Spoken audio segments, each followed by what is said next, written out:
The meeting will please come to order. Good afternoon, ALA members, and welcome to ALA's first virtual town hall meeting. My name is Roberta Stevens, and I am the ALA President and will be chairing this meeting. The ALA Executive Board, on the recommendation of the ALA Committee on Membership Meetings, has initiated this town hall to allow more ALA members to participate in discussions and provide input for our decision-making processes. There are a few housekeeping issues to review. First, we have been advised by our parliamentarian, Mr. Ali Mina, that our bylaws do not explicitly permit virtual membership meetings.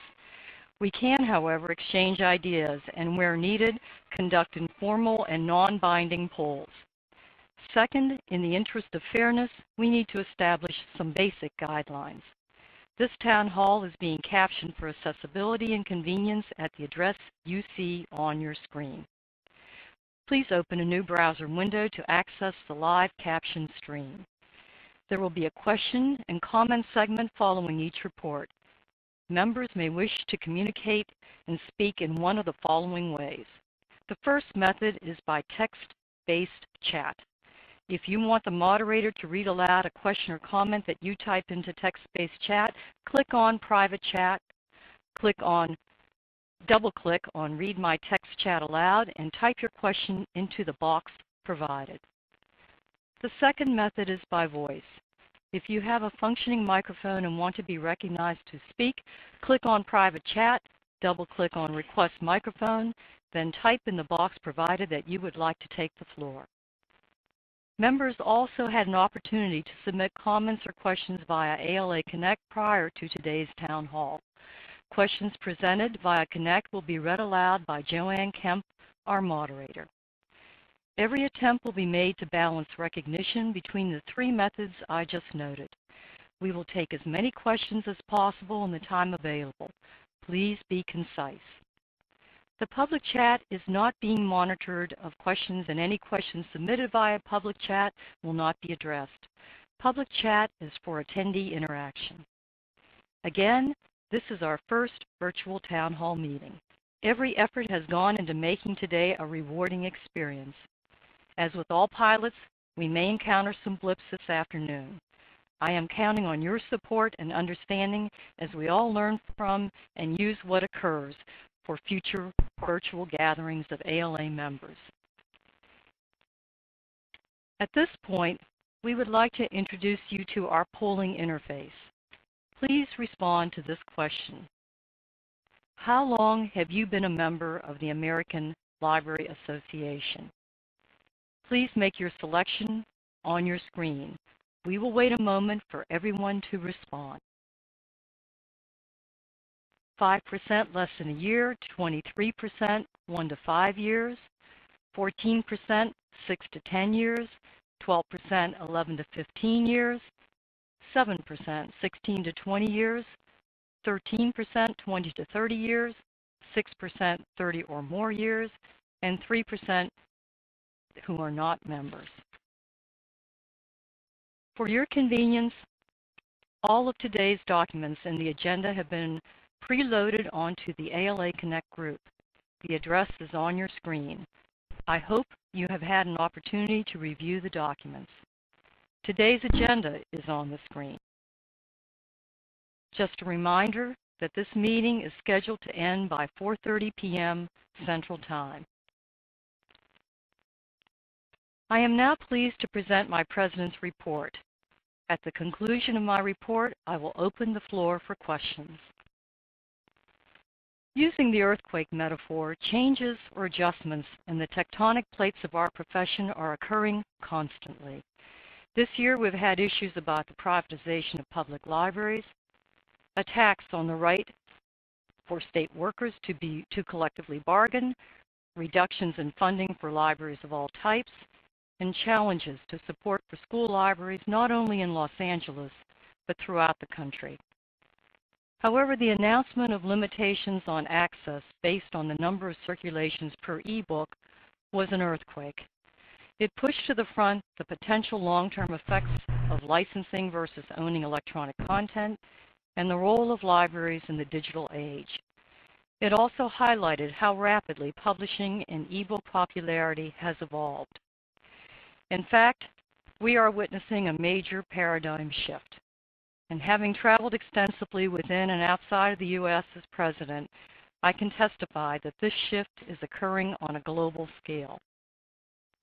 The most common question I've received from the media over the past year is, why do we need libraries in the age of the Internet with everything online? It's been a great opportunity to talk about what libraries do today and how we are fundamental to the educational and economic success of our nation. But it also reveals a basic questioning of the usefulness of libraries in the electronic world.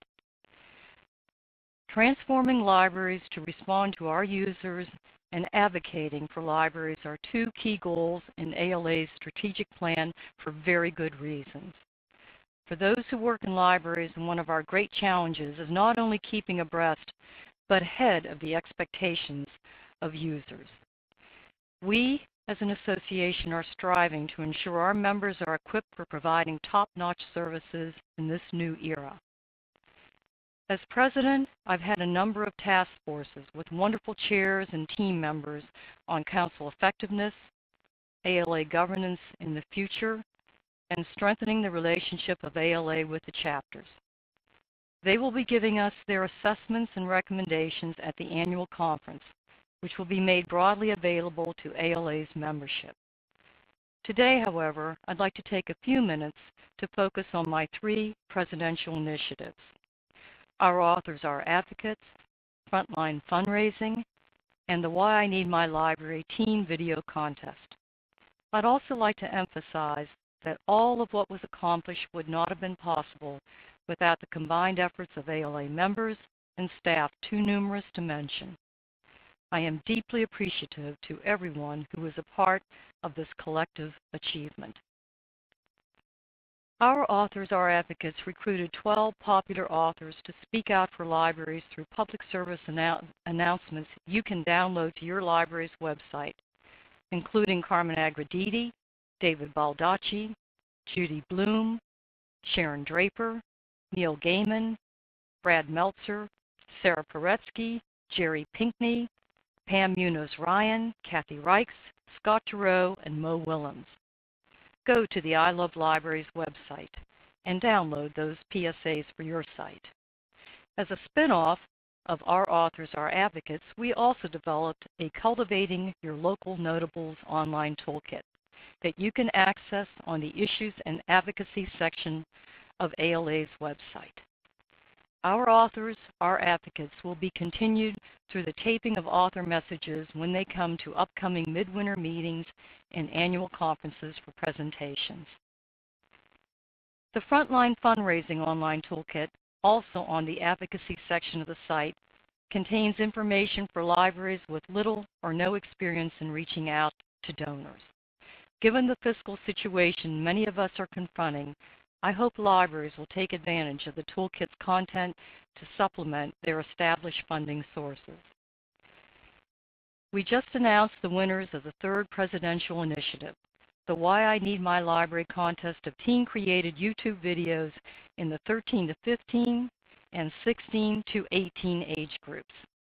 Substantial cash prizes were awarded with the requirement that they be donated to their school or local public library. In wrapping up, as president, I have worked with members and staff to push the ball a little further down the field in keeping our association responsive to the needs of its members and in positioning our profession for the key role we must play in the complex information society of the 21st century. Are there any questions? Actually, Roberta, we do have a question. What lessons have you learned as president this past year? I'd like to talk about 2 lessons that I learned, and one is about media interviews. You can certainly get prepped, as all presidents are, for dealing with the media, but I wanted to pass on some observations. First of all, I put the topics of the interviews in my president's reports over the past year so that you can see what the media is actually interested in asking about.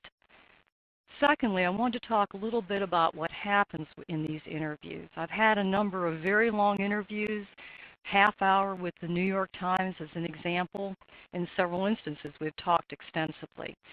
But the lesson I learned is you can talk a great deal with reporters, you can have lots of good points that you make, but you've got to remember they decide what it is that they're going to run.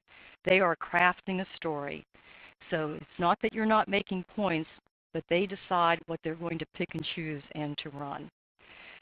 A second lesson I've learned is the importance about not reacting but thinking strategically. What is really our longer term objective in a situation? And I'll give an example. There was certainly a major outcry over the limitations on e-book access that had been put in place by a publisher. Yes, I could have reacted very quickly, and in fact we were moving on exploring the subject, but it's important to step back and to think about the long term. However, what are the big issues? And the big issue there really was, in the end, the open access to information.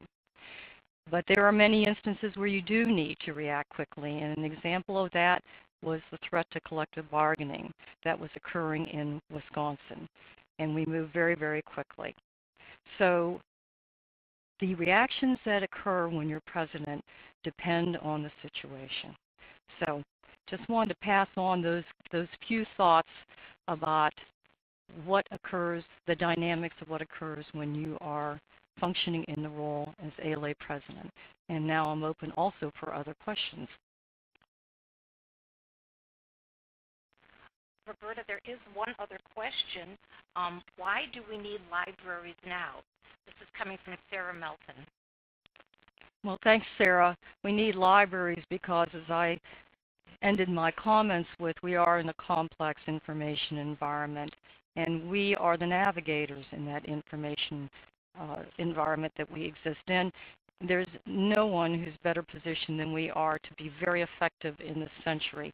We know that statement, that why do we need libraries, because everything is available online through the internet, is again an opportunity for us as a profession to educate people about what we do have to offer. It's our opportunity to promote the many services and the roles that we play in our society. It is very clear that all information is not freely available to people on the internet just by checking themselves and doing searches that result in often a Wikipedia entry. So it's not a hard question actually to answer.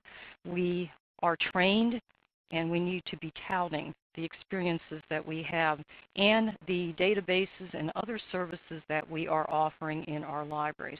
When, we ought to all have that elevator speech ready so that when someone asks us why do we need libraries nowadays, all of us are thinking about what we do in our workplaces and able to immediately provide several examples about what our libraries, the role our libraries are performing in our communities.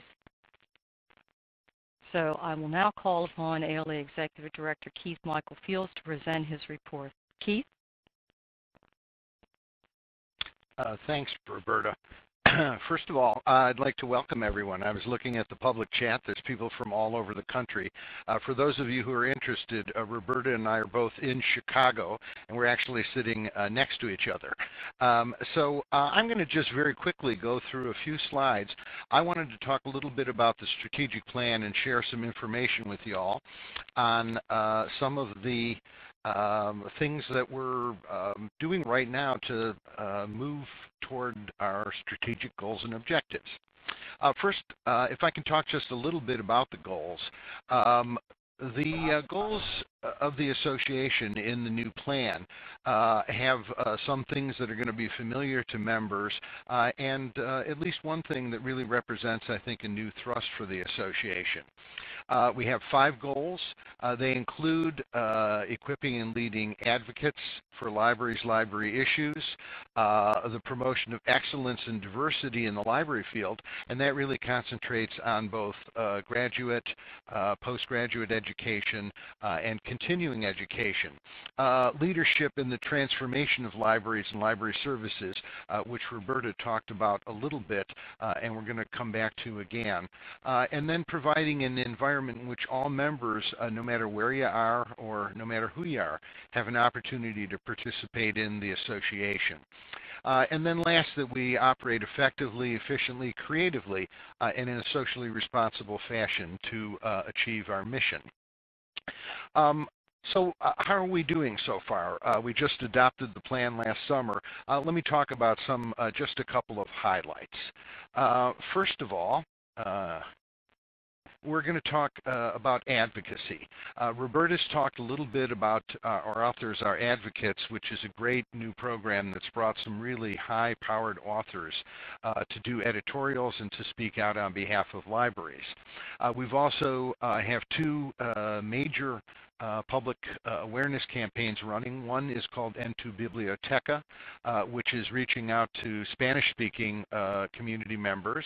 And the other is a campaign that's going to launch this summer called Connect with Your Kids at Your Library, which really focuses on the advantages of parents bringing their kids to the library as a great place to build literacy and family. This is going to be a partnership with Lifetime Television Network.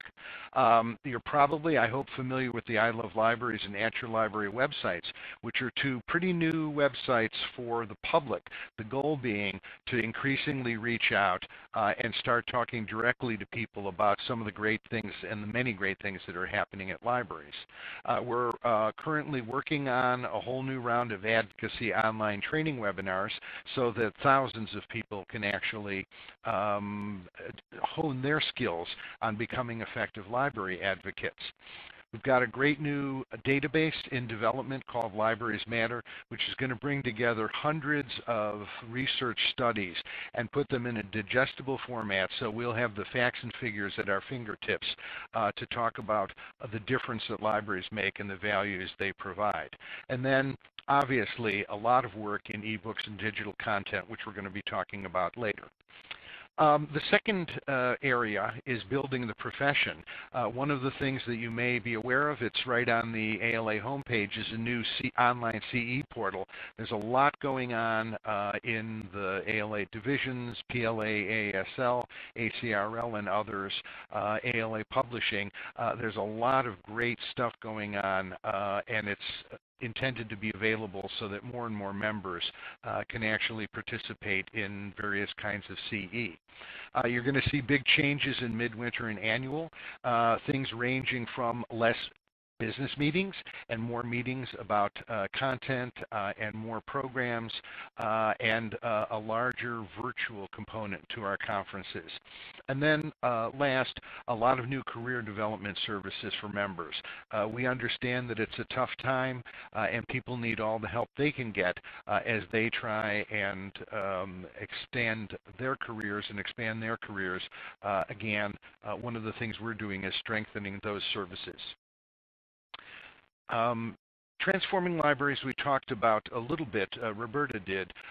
We've got a portal that's under development and we're hoping to have, we're expecting to have prototype biannual. We're beginning to gather together resources and we're working on a huge innovation sandbox that will really say what's going on in libraries that really represents the best of this transformation and how do we make it more available to members so that we don't have to reinvent the wheel. We're going to have some conversations at Annual and on Connect. What do we mean by a transformed library? What do we need to do? What are the things that we need to help other libraries to do in order to become the relevant institutions that we know that we're going to need to be and that we're becoming. And then we've talked about the possibility of a Transforming Libraries conference theme for next year that will really bring together a lot of people to talk about this topic. Member engagement, we've got the next generation ALA Connect will be rolling out in the very near future. Virtual conference, as I mentioned, the ALA Base Camp, which is designed to link people both with within and not within our conference. And then the virtual town hall meeting today is another example of ways in which we're experimenting to try and figure out how we can basically provide you with more opportunities to get engaged, to be involved, and to let us know how we can do things better. And then last but not least,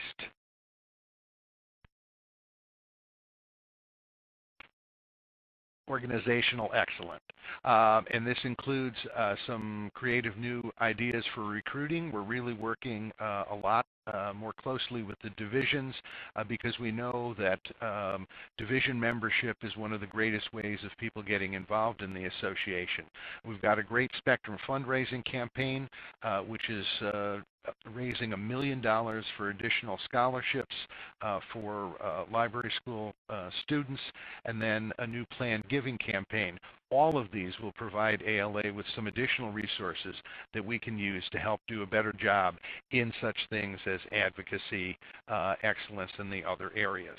And last of the slides, for more information, because this is obviously just a teaser, just go to the website, type 2015 or 2015 Strategic Plan in the search box, and it'll take you right to our 2015 plan homepage. And that includes things like an environmental scan, which is based in Connect, a lot of great articles on trends and in libraries, member surveys that we've conducted to find out what members see as the most important things we should be doing, and the thing called the Big Audacious Goal, which we invite you to read, which is kind of an interesting, vivid description of what we'd like to see if we're successful over the next 5 years. Strategies and regular progress reports. I want to say that that is really all that I have to report on. As I say, it's just a very short teaser, and I want to thank you all for joining us, and I do hope to have opportunities to meet and interact with all of you personally going forward. Now, if anyone has any questions, I'm here. Keith, we do have one question. And that is, where can we find out more about the 2010 strategic plan and our success in meeting those goals? Just go to the ALA homepage and type in 2010 strategic plan, and that'll take you there, which will give you some information on some of the things that we achieved over the last 5 years.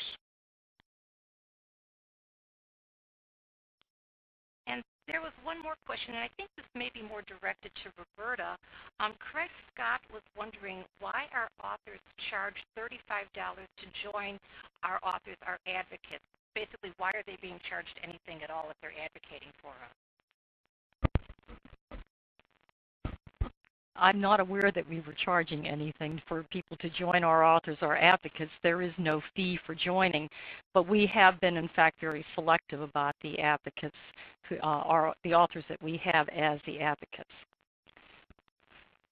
So what we were seeking to do with our authors or advocates was to go to absolutely the highest profile authors that we could so that we could get really the attachment of their names and their celebrity status to libraries today.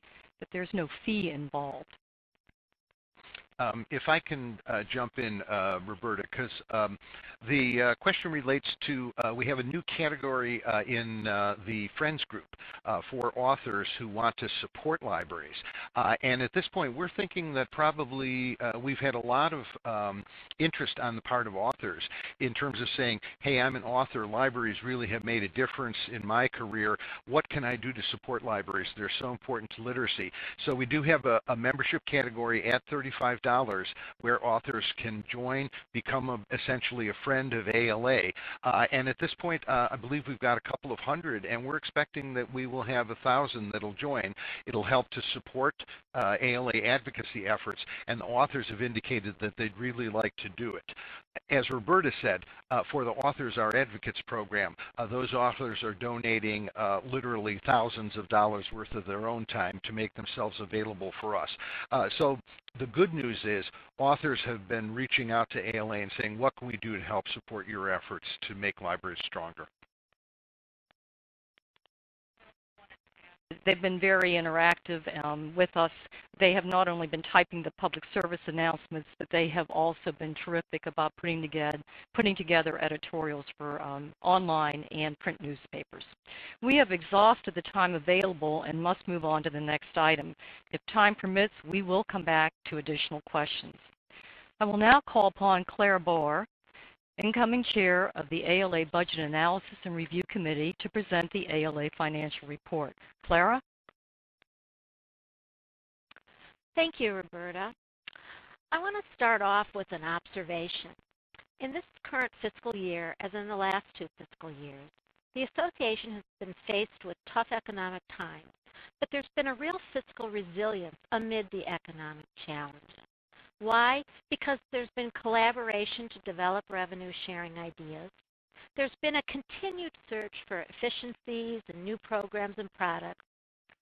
And there's been flexibility on the part of every single ALA unit and the ALA financial team in adjusting to the economic environment and maximizing resource allocation, making every single dollar count and reducing costs. And there's also been a concerted effort to address and work within the economic challenges while trying to maintain member services and programs. Now, in terms of our current FY11 budget, we are in the mid-year point in the budget cycle. At mid-year, from a total ALA perspective, our revenue of $20 million is $270,000 less than budget, and our expenses of $22 million are $793,000 less than budget. Now, from the perspective of the general fund, our revenue of $12.1 million is $169,000 less than budget, and our expenses of $13.7 million are $226,000 more than budget. Now, for the general fund, as we project out to the end of this fiscal year, based on what we know at this point in time, we're potentially looking at an overall deficit in the general fund of $667,000. Adjustments are currently being made in expenditures and will continue from now until the end of the fiscal year to offset the projected shortfall. We continue to monitor subscription sales and organizational membership dues, which are underperforming. And our roundtables and divisions are also looking at their mid-year status and making adjustments as well. Now, in terms of the fiscal year 12 preliminary budget, we are in the development and review stage since it will be approved at annual conference. Throughout development, there remains a continued adherence to ALA's financial value proposition. We align our financial resources to support the strategic plan, member needs, and the improvement of library service. In addition, all units within the association align their financial resources with the 8 programmatic priorities of our 2015 strategic plan, which you can see listed on the current slide.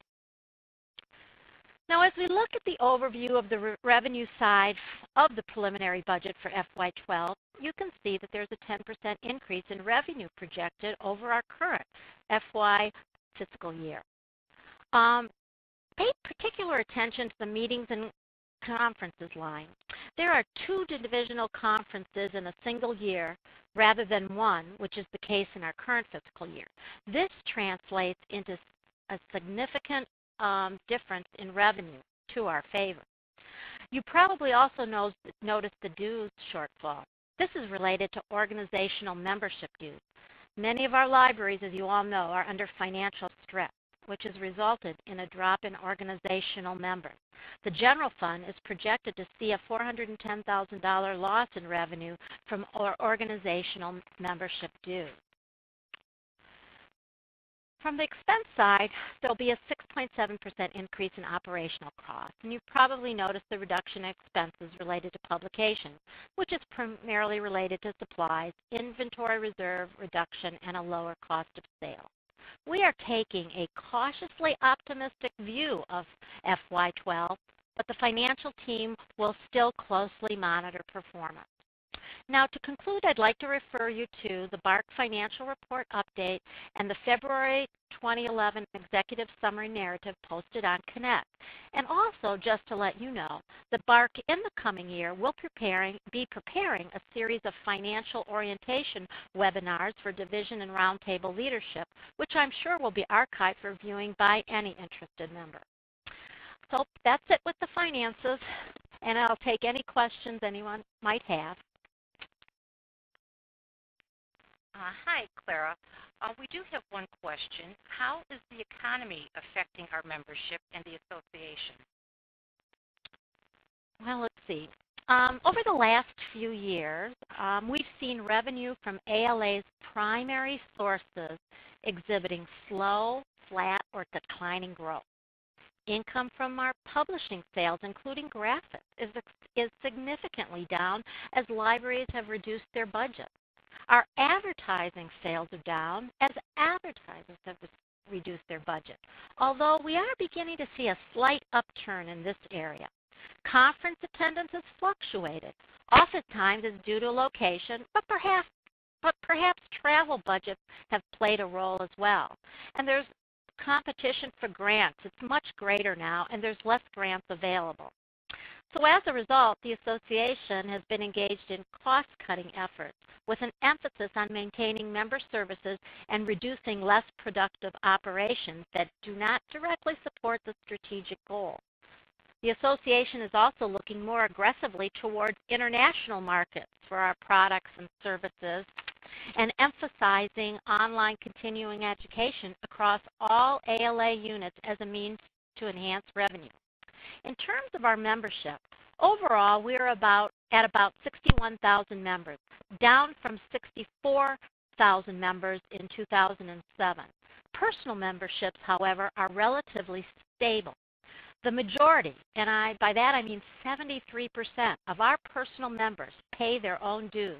So it is remarkable, given the economy, the personal membership has remained fairly stable. The retention rate for personal members in 2010 is only slightly lower than the pre-recession rate in 2007. But we have, however, lost ground in organizational members. It's an easy place to cut when a library looks at its budget. However, we are being proactive. Membership Development is currently conducting an organizational membership retention campaign with the focus on the need to support ALA in its advocacy work.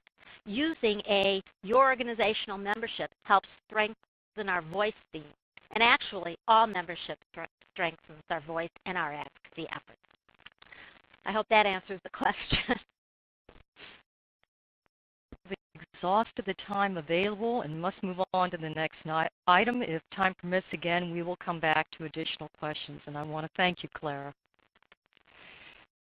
The ALA Presidential Task Force on Equitable Access to Electronic Content was created by ALA Council to study the challenges and make recommendations for potential solutions aimed at improving electronic content access, distribution, and preservation systems in libraries. I now call upon Linda Crow and Michael Porter. The first meeting of EQUAC, as the task force refers to itself, was at midwinter. And our biggest decision of the meeting was to set another meeting, a 2-day meeting in March at the ALA OITP offices in Washington. At the meeting, it was decided to develop 5 issues, and the members would self-select themselves to work on the issue that interested them. We will quickly describe the groups and where they are now. They're not in any priority order. Environmental scan was the first one we'll mention. The recommendation was that ALA conduct an environmental scan with a recommendation for future data and research. The research has started on a small scale with staff at ALA headquarters, in the library, and in the Office of Research. I'm not sure that this will be comprehensive, and more resources and money will probably be needed to ramp it up. Other groups such as COSLA and Pew are collecting related information. As one of the task force members recently emailed, it is my impression that the library community has been frustrated that it took ALA so long to be proactively engaged in a public campaign to ensure that libraries have equitable access to e-content. For this reason, I think it is extremely important that EQAC's recommendation to conduct an environmental scan be implemented as soon as possible. Michael. Thanks, Linda. And related to that, I just want to make sure everyone knows that the website for this task force is equac.ala.org, equacc.ala.org. And all of these working groups, at least 5 working groups we're talking about, have in the forum some documents that describe the work and the conclusions that the groups have drawn. So the next group to talk about after environmental scan is licensing. And really what we have come to believe is that we need to develop and evaluate a range of possibilities for licensing or for buying electronic content. It's interesting also to note that the OITP office in DC has some money to conduct a study, and they may be close to contracting with an economist that's going to do some research on that. And we've had some communication with some publishers that has been loose and is an interesting thing to think about as a part of the work of ALA and this group. Another group, one of the 5 working groups, is the Accessibility Working Group, and Shar Booth is one of the folks working on that, among several others. And really the point there is that we really have to be sure that as electronic content access becomes a larger percentage of the information people want and need from libraries, is that we enhance access to this information for people that have disabilities, and that libraries play a leading role in that. We also believe that there's room to work with like 508 subcommittees of like 508 folks or ASCLA and integrate this into ALA. Also, one of the other 5 working groups is public relations, and this is something that we have drafts of ideas for that, but we also recognize that this is something that's going to require more funds and resources in order to implement in a very strategic way that, as Roberta mentioned at the beginning, looks at the long term for the issues that we're playing with here. So Linda, you want to talk about model projects? Sure. Last but not least, model projects. We are going to evaluate 3 model projects that are already underway and respond to the following questions. How can libraries create content versus buying it from vendors? How to turn deaccession books into e-content? And how can we buy and circulate books from small publishers? How can libraries display and manage their own digital content? You have maybe noticed a thread to this, that EQAC is looking for established groups within ALA to own these projects, because we know we cannot accomplish any of these in a year. And also, as you know, this is a critical issue and one that the whole association has a stake in. So I guess questions, Michael. Or you have a wrap-up. Actually, yeah, I just had a couple wrap-up things, and then hopefully I'll have time for a question or two. This is a critical issue. The association recognizes that, and I want to say that it's been pretty clear to myself and the other task force members and other ALA folks, even in this call, that this is just the beginning of ALA addressing this issue, this electronic content access and the future of libraries issue. And ALA is committed to addressing it head-on. And more things will be happening from ALA in relation to this, in no small part from the work of this task force. I have to mention again the website. If you want more information on the task force, it's equacc.ala.org. There's a blog, there's forums that list just basically the information that 5 working groups are dealing with here. And I also want to mention, lastly, that at ALA Annual, the task force is going to have an event called Where We Are Heading, the Presidential Task Force on Equitable Access to Electronic Content. It will be our update session. And we're going to have Brewster Kale and 5 folks from the task force addressing each of the working groups that they've been involved with. So we'd love to have you come to that. And if there's any questions, if we have time for that, we'd be happy to take those as well. At the time, I'm double checking. Are there any questions for Ms. Crow, Mr. Porter? Yeah, there is one question that I guess Michael could address, since this was part of his report. Kristen Corby is asking exactly what is an environmental scan? What environment exactly? That's a great question. It's a standard business practice that when an organization or a company wants to understand how to respond to a shifting environment, they look at what's making the environment shift, what the trends are, and what specific things are affecting changes, and then they'll conclude in their environmental scan how they can address those effectively with their organization, with other members, with partnerships, and that's really what the task force believes needs to be at the core of this. The difficulty with that is, this is a gigantic issue, and so in order to do an effective environmental scan, it would require potentially significant resources in order to do that. If you've seen, OCLC Department of Research does a lot of environmental scans about libraries, and those may be a good reference point for you to see what a library-centric environmental scan would look like. And I'd like to add that there's a lot of information that already exists from the book industry study group. COSLA has done reports, the Office of Research and Statistics, but it all needs to be brought together so that we can look at it and synthesize it so we can provide some meaning to the situation that we're now facing. Agreed.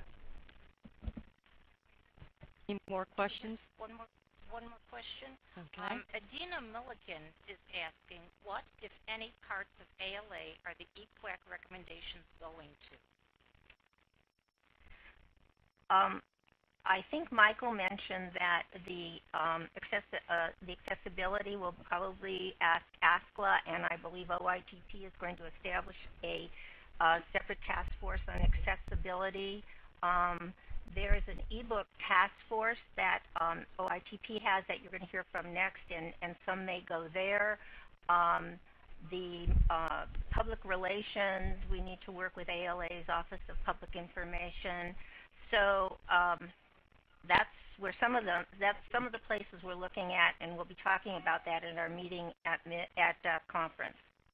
And I'd also just like to add just two things quickly. One is I'm an incoming member of ALA's executive board, and this is an issue that was discussed at the meeting in Chicago a couple months ago, and will be discussed at all of the upcoming meetings of the executive board. I know there's a commitment from all executive board members, and so it's going to get attention from that group of folks as well.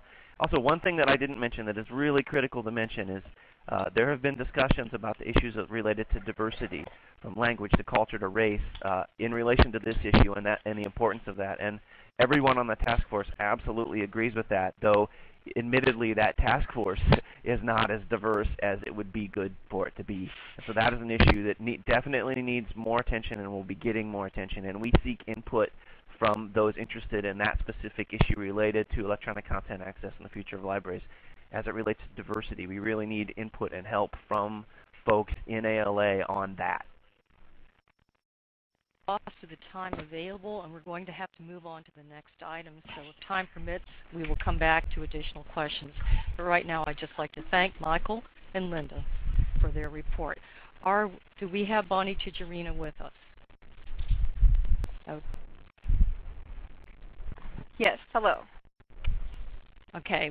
The Equitable Access Task Force was charged with working collaboratively with the Office for Information Technology Policies Advisory Committee on eBooks, the eBook Task Force Subcommittee.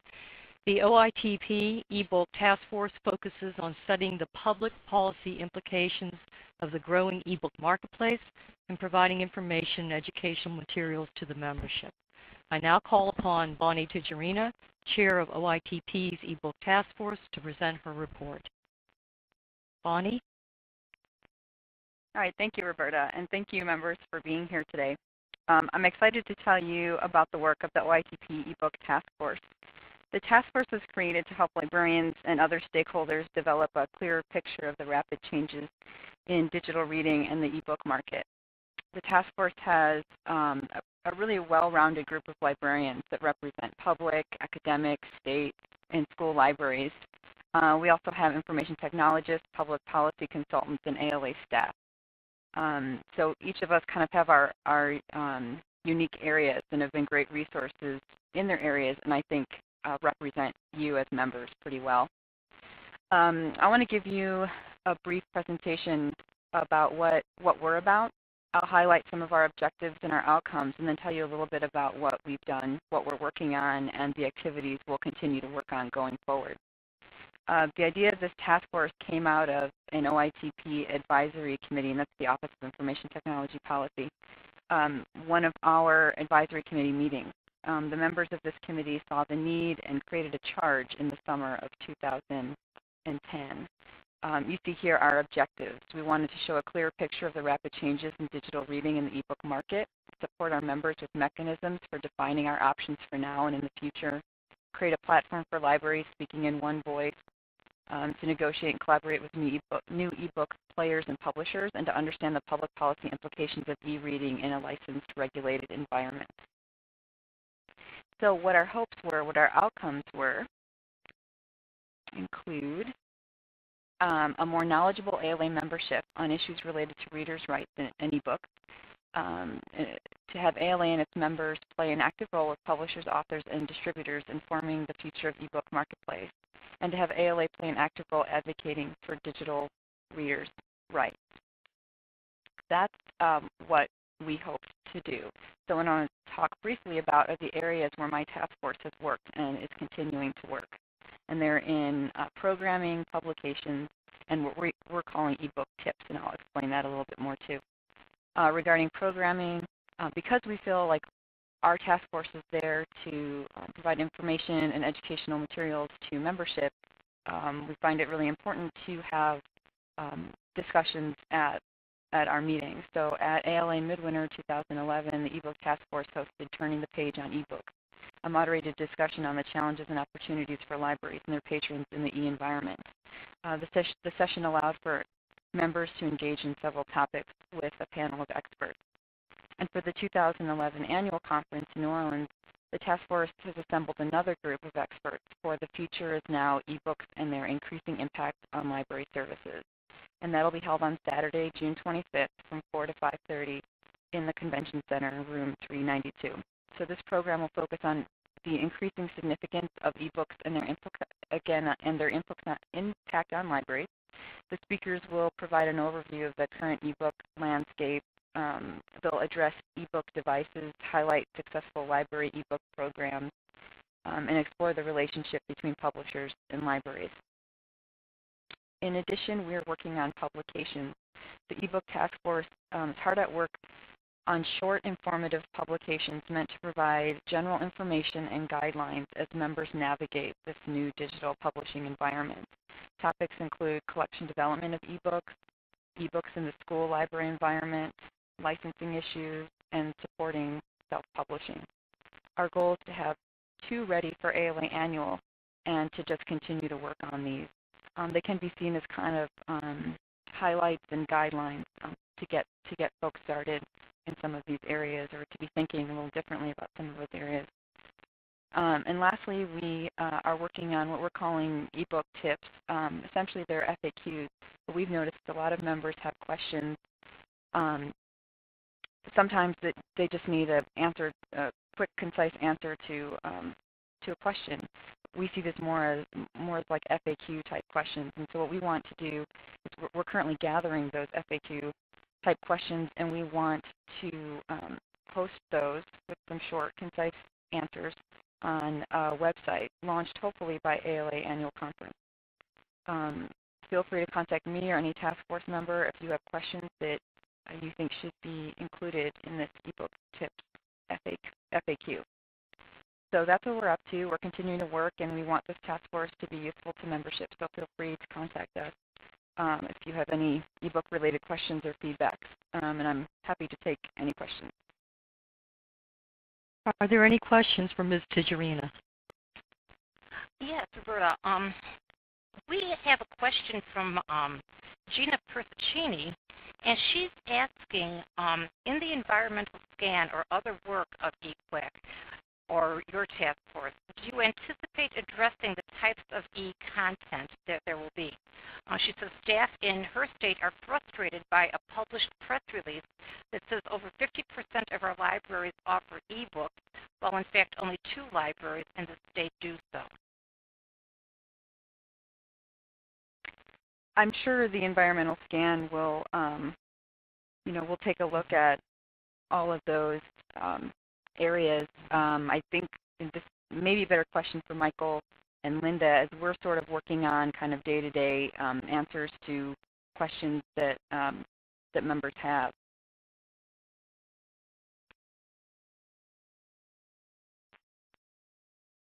Or did either Michael or Linda want to chime in on that?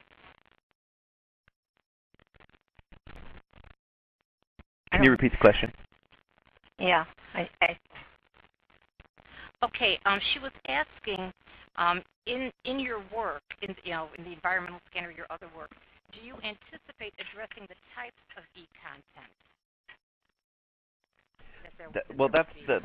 Well, yes. Right, that's part of why there's a distinction between the ebook task force and the electronic content and access task force. The ebook task force is very focused on specifically ebooks, and critically that's important, we understand, but we understand also that there's a larger umbrella for electronic content access, and when you're dealing with the world of zeros and ones and electronic content access through an institution like a library, that it's a different sort of issue. So absolutely, from the environmental scan perspective for the EQAC task force, that multiple types of media or electronic content would need to be included in that, absolutely. Linda? Yeah, I agree. I think it sounds like we had been mostly addressing ebooks, and that's because when the task force started, it was right when HarperCollins hit, and we kind of got pulled into that. But we definitely were looking at other formats and other electronic accesses.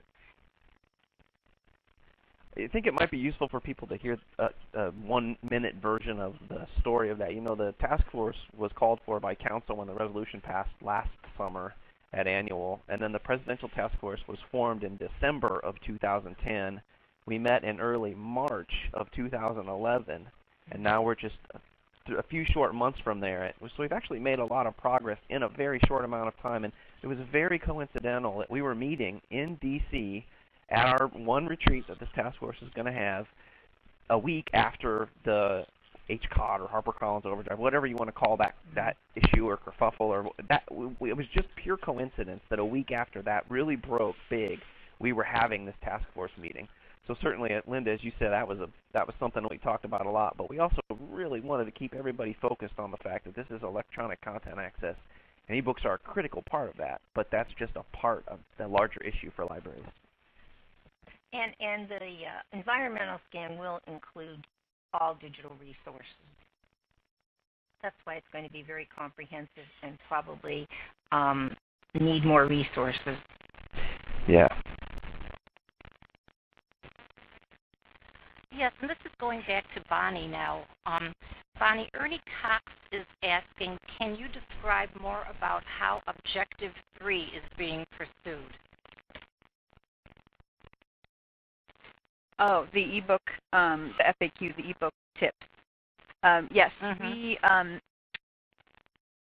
ALA itself has been contacted. The Office of Information Technology Policy has been contacted directly by members with some questions. So that was where we were sort of starting with some seed questions. This is actual, on the ground librarians doing work, doing collection development, negotiating for e-content, questions that they came to ALA looking for answers to.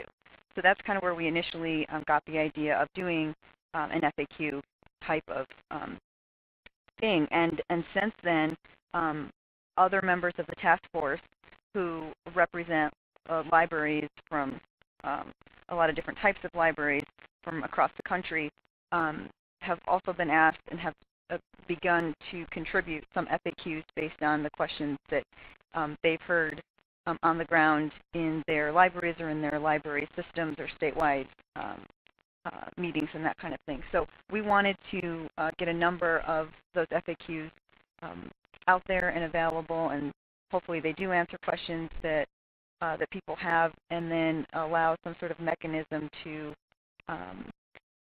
take in further questions that come up, and then work on getting answers to those as well. Okay, and we have one other question from Sarah Melton, who's asking, are we looking into the way built-in obsolescence and constant upgrades are affecting not only access, but desirability of e-content?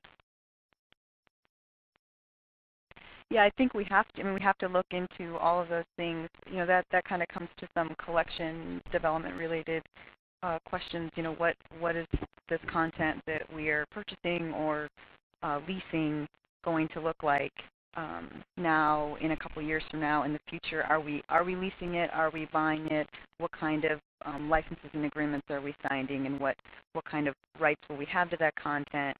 And will devices that we're using now be useful in a few years to handle that content? So, you know, these are all questions that libraries should be asking when they're making these kind of purchases, and it kind of fits well with these short publications that we're talking about that I had mentioned.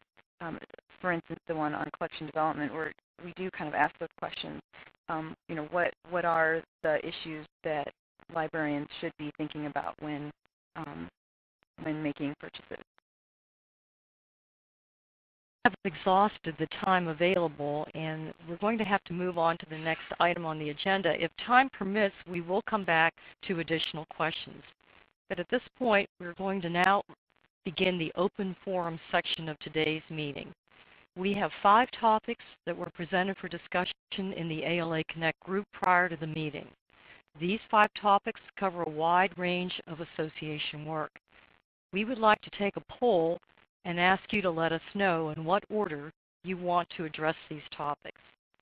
The 5 topics are on your screen.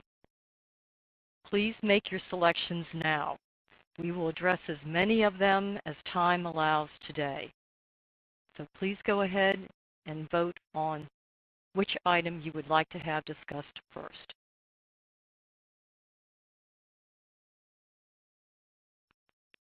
Okay, we now have the results, and the top item is technology trends outpacing libraries' planning and actions.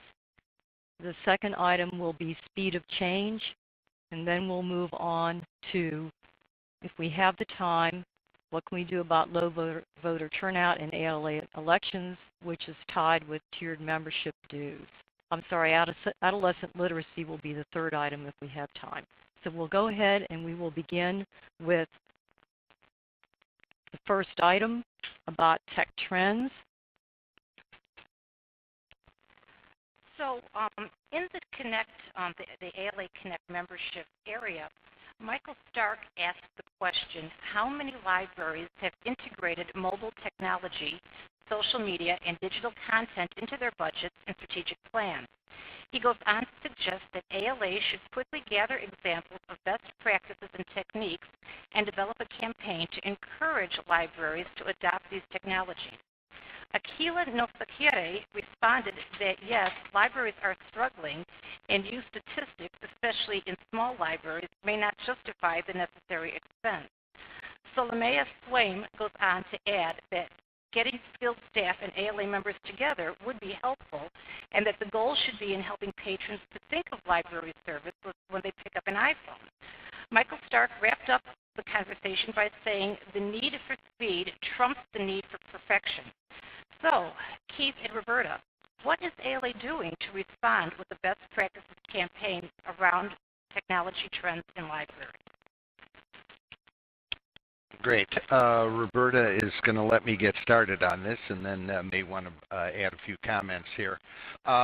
Basically, Michael, we agree this is exactly what ALA needs to do, and we are working on it big time. We talked a little bit about the strategic plan, and we have this new area related to transforming libraries. As Michael Porter said, and Linda, technology is one of the most important things operating in this transformation, and we believe the libraries need to be leading, not trailing the technology revolution locally. There's some interesting statistics just to talk about what libraries are using, and it's interesting because they don't necessarily conform with some of the statistics I've seen in the public chat on this session. If you look at the 2011 State of America's Libraries Report, which came out just about a month and a half ago, there's some interesting statistics. Some of them are drawn from an LJ study, and they include the fact that about 57% of academic library expenditures now go to digital resources, which is a really an interesting statistic. In that study, they found that about 94% of academic libraries already offer some ebooks, 72% of public libraries, and about a third of school libraries. And again, those figures probably include ebooks that are available through aggregators. 85% of libraries now offer wireless access, and 85% of public libraries now use Facebook, half use Twitter, and 42% use blogging to reach their communities. And again, we know that a lot of libraries are beginning to work on handheld versions of sites, catalogs, and other library services. If these figures are accurate representations of what's really going on there, that's good news, but we still have a long way to go between a few experiments and something that's really wired into the library. So what we're working on as part of the Transforming Libraries goal is starting to talk with members, and that's one of the reasons why this was a focus of this town hall meeting, about how we can begin to do a better job on getting information together on best practices and next practices. We're going to be previewing a Transforming Libraries portal at annual conference that's really designed to bring this information together in one place. We're looking at an innovation sandbox for people to exchange ideas, places to find best practices, innovative ideas, success stories, and access to resources for innovation, including publications, webinars, blogs, and other kinds of resources. And we're looking at really strongly focusing on technological innovation in American libraries and AL Direct over the course of the coming years. And then again, obviously, Connect, Twitter, Facebook are all there to support the exchange of information. I would say that a lot of creative stuff is already beginning occurring, and a lot of the divisions and roundtables are working in this area. For instance, LIDA, which is one of the ALA divisions, really devotes most of its energies to what's happening in technological innovation. The problem is that most members may not be aware of what they're doing, so we really need to do a better job of getting these forums together. We're going to be talking about this a lot at annual, at the virtual conference, and really need to talk about what it is we need to do in order to support people working in libraries. I would say that Salamea is right. We do need to get the content into people's hands. We now know that just a growing number of people, 95% of people have cell phones, and probably the number that are acquiring handheld devices that are internet enabled is probably growing at a double-digit pace per year. We agree this is a key priority for the association. We're really interested in your ideas and hope that you will get involved as we move ahead with the Transforming Libraries initiative.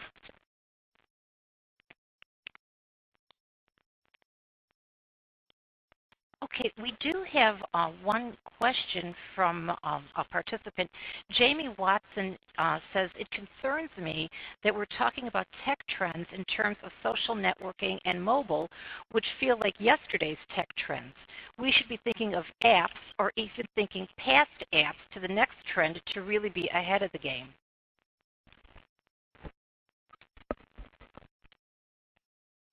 Would you like to respond to that, Keith, or do you want me to respond? We're very much interested in looking at the next trends, and we see this innovation sandbox as the place where we can begin to discuss what it is.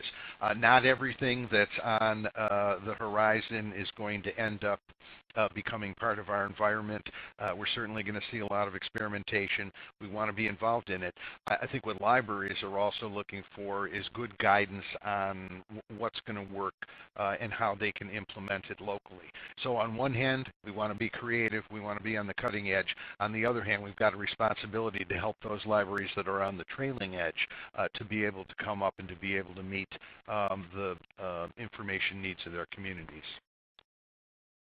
I would like to add, this is Roberta, that we certainly benefit by having our members alert us when they are in fact embarking on a use of apps or any other new technologies that may be on the horizon that we are not even aware of now, so that we can get that information out and share it with our members, and they can use the examples that are already in place as they begin to explore the use of technology in their libraries. Do we have any other questions coming in? I think we're going to move on to the next topic, which was speed of change. And this discussion thread comes from a member who self-identifies as a short-term member. Oleg Kagan notes, it seems that making changes within ALA, particularly governance, takes a long time, needing task forces, reports, and vote after vote. Responders in this thread go on to suggest that we should be thinking about ways to mobilize our grassroots, and that the speed of ALA change seems to take between 7 and 10 years. So Roberta and Keith, what is your experience in responding to Oleg's questions? Why does it take so long? And why are so many people and groups involved? Why is it so hard to make meaningful change? Well, Oleg asked about the speed of change and the benefits of a system that in fact does require sometimes, not always, a considerable amount of discussion before we make the changes, and really there are two parts to our answer.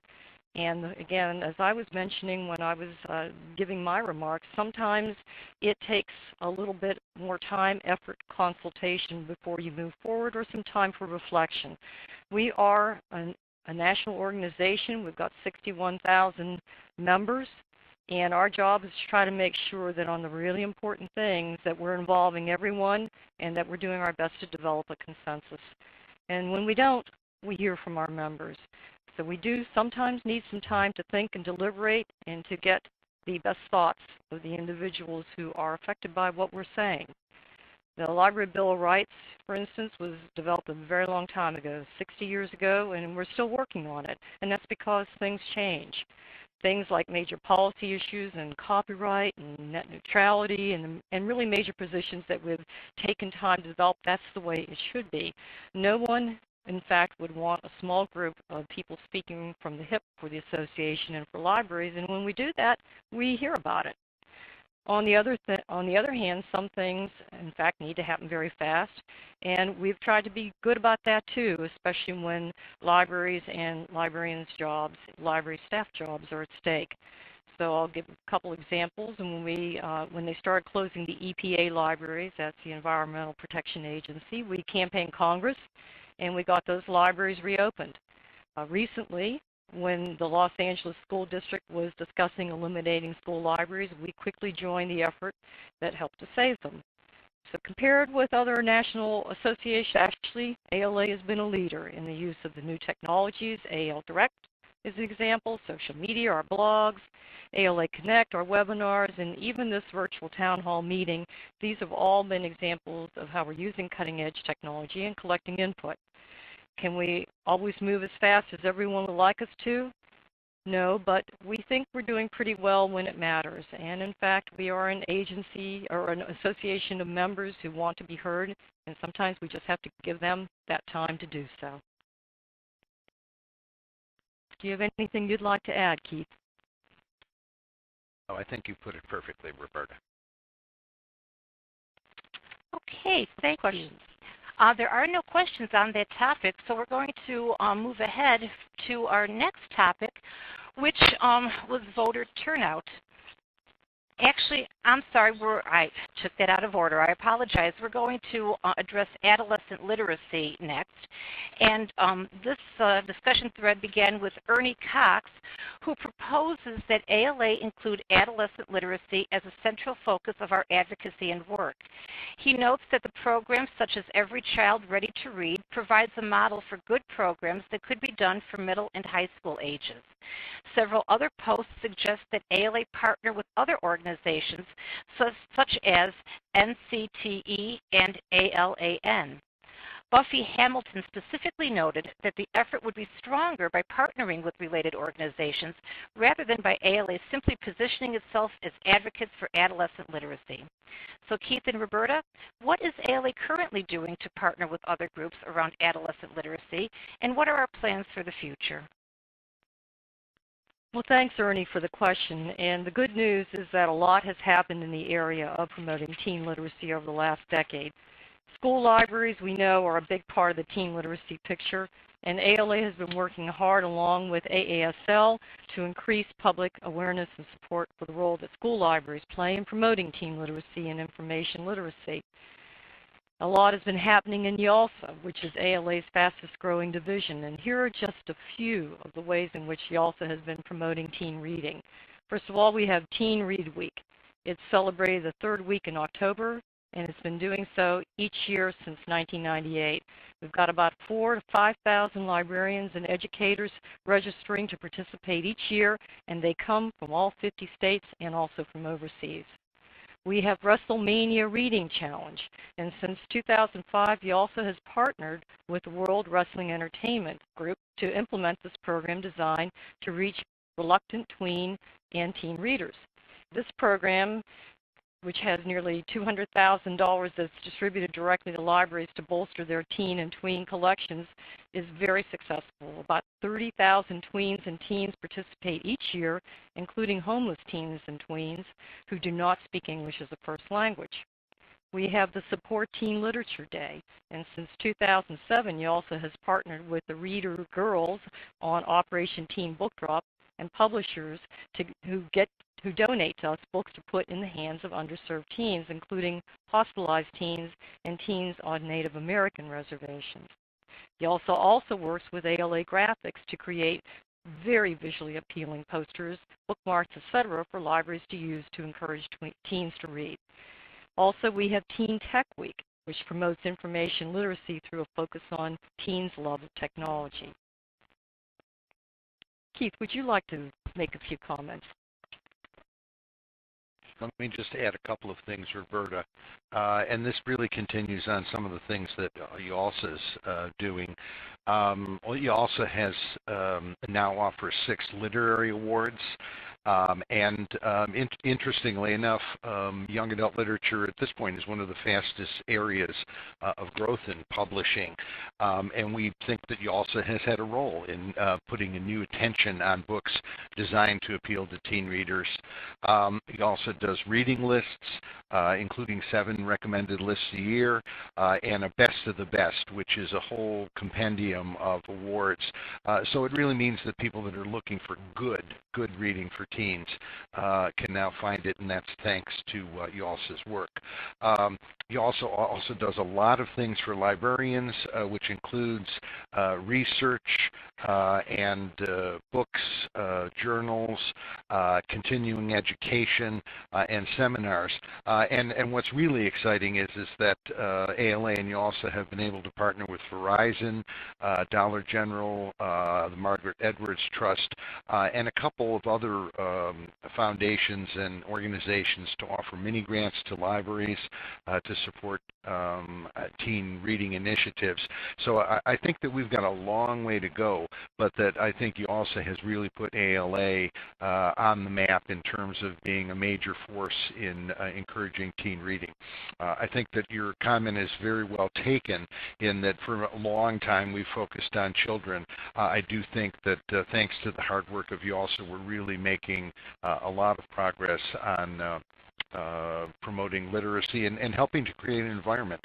If people don't have interesting books, they can't read. And I think ALA has really been helpful in terms of promoting the growth in the development of reading materials for this age group. Okay, we do have one quick comment question from Sarah Melton, who says that I know from personal experience that graphic literature is a major draw for teen readers. How has ALA looked at using this format to promote teen literacy?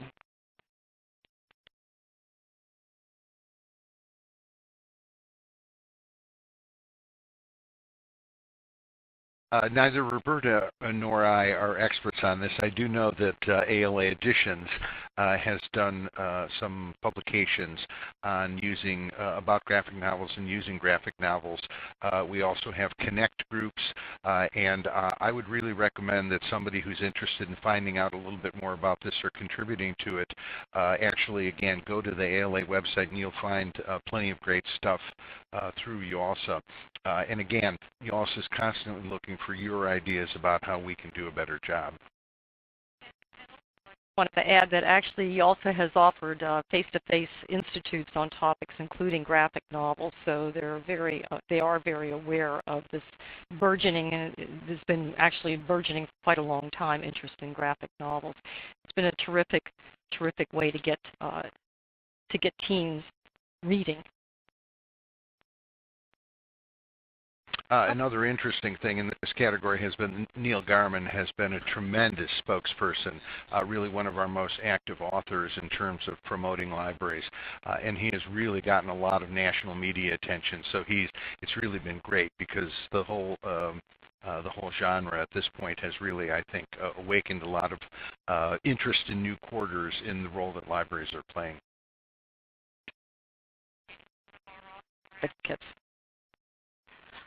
Keith and Roberta, I'm going to go back and ask a question that was posted by Jill Ernst Lane earlier in today's program. She was asking, what is ALA doing specifically to help school library media specialists keep their jobs? We have been working very aggressively with the media. With the passage of No Child Left Behind, which we're in ALA at this point calling Every Library Left Behind, there were some changes made in the requirements related to the qualifications of librarians. And the impact of this has been that as the push for testing has been combined then with the reduction in funding, there's been a lot of pressure because of the fact that librarians were not included in that legislation. And it has been pressure on libraries that has resulted in school libraries being eliminated and in school librarians losing their jobs and libraries being taken over by volunteers or teachers or whatever. We don't believe that's acceptable. So we're doing two things at this point. The first is that we're working very aggressively with the media to try and alert the public to the fact that we are in the midst of a crisis. If we let, there are 90,000 schools in the United States. If we lose 90,000 school libraries, our children are going to be in a terrible state. The notion that you can educate children without providing them access to reading, independent study, and the ability to be able to perform research is just silly. On the other side, we've been working very actively with Congress.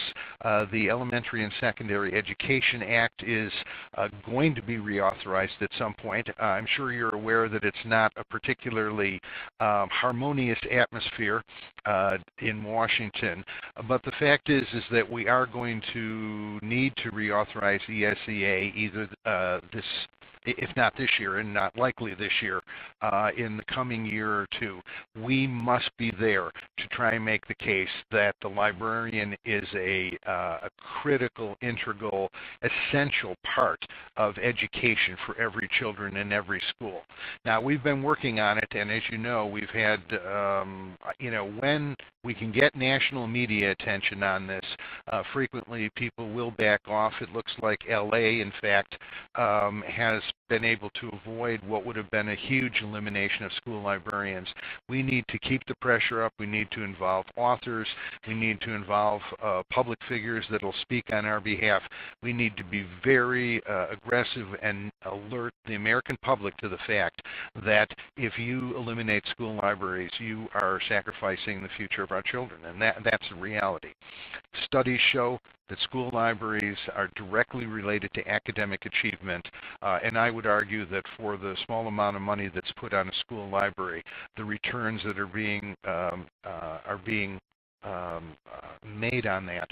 I'm a former school librarian. I know that the impact of a school librarian can have on a small middle high school, which is where I was a school librarian many years ago. That's happening in thousands and thousands of schools. We really will be stepping up our efforts. We need to make people understand that this is a disaster in the making. And one thing that I can do as ALA president is to, and have been doing as ALA president, is to talk about this theme, because we know the school libraries are absolutely essential to the development of critical thinking and analytical abilities. And through every presentation virtually I have made over the past 11 months, I have been talking about that and the critical importance of school libraries. Secondly, the fact that school libraries have been threatened affects our competitiveness in the global society, and that has really been a major point that I have been making over the past 11 months, and not only, again, in the presentations, but also in every single media interview. Whether they bring it up or not, I have been talking about it. We need to use every opportunity we can to put the focus on school libraries.